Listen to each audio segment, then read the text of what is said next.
নমস্কার, চলে এসেছি একটা নতুন রেসিপি নিয়ে। আজকে আমি তেলকই রান্না করছি। দেখুন কিভাবে করছি। তেলকই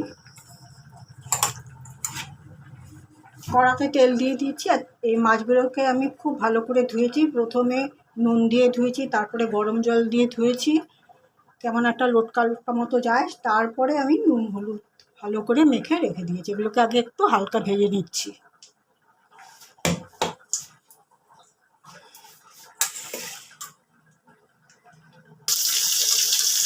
একটা মাছ ভাজা হয়ে গেছে, এটা তুলে নিলাম।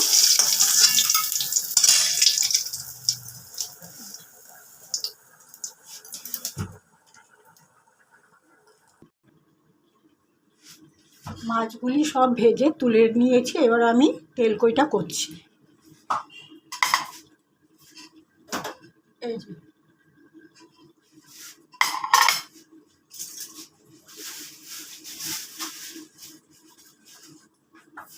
তেলটা গরম হয়ে গেছে, আমি একটু মৌরি ফোড়নে দিয়ে দিলাম। এই বাটিটার মধ্যে আমি নুন, হলুদ, লঙ্কার গুঁড়ো, জিরের গুঁড়ো, কাশ্মীরি রেড চিলি পাউডার ভিজিয়ে রেখেছি, সেটা দিয়ে দিলাম।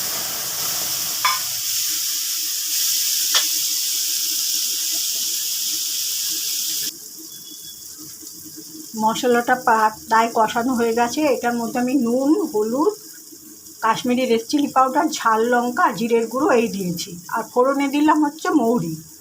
তেজপাতাটা তো আমি সাধারণত পরেই দিই এবং আজকেও পরে দেবো।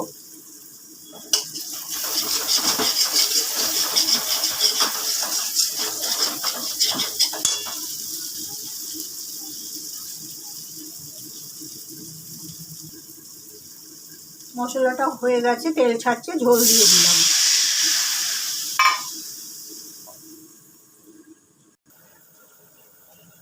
ঝোলটা ফুটে উঠেছে, এবার আমি তেজপাতাগুলো দিয়ে দিচ্ছি।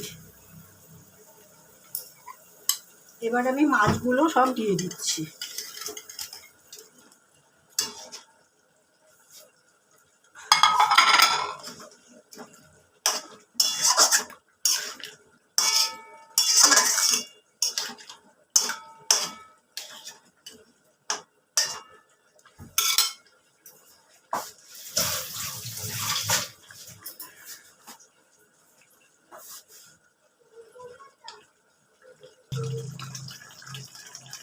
দিয়ে দিচ্ছি সামান্য একটু গোলমরিচের গুঁড়ো আর একটা গোটা কাঁচা লঙ্কা দিয়ে দিলাম।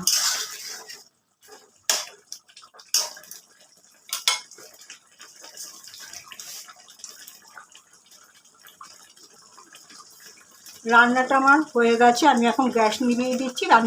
রান্নাটাকে একটু স্ট্যান্ডিং টাইমে রেখে ফিরে আসছি।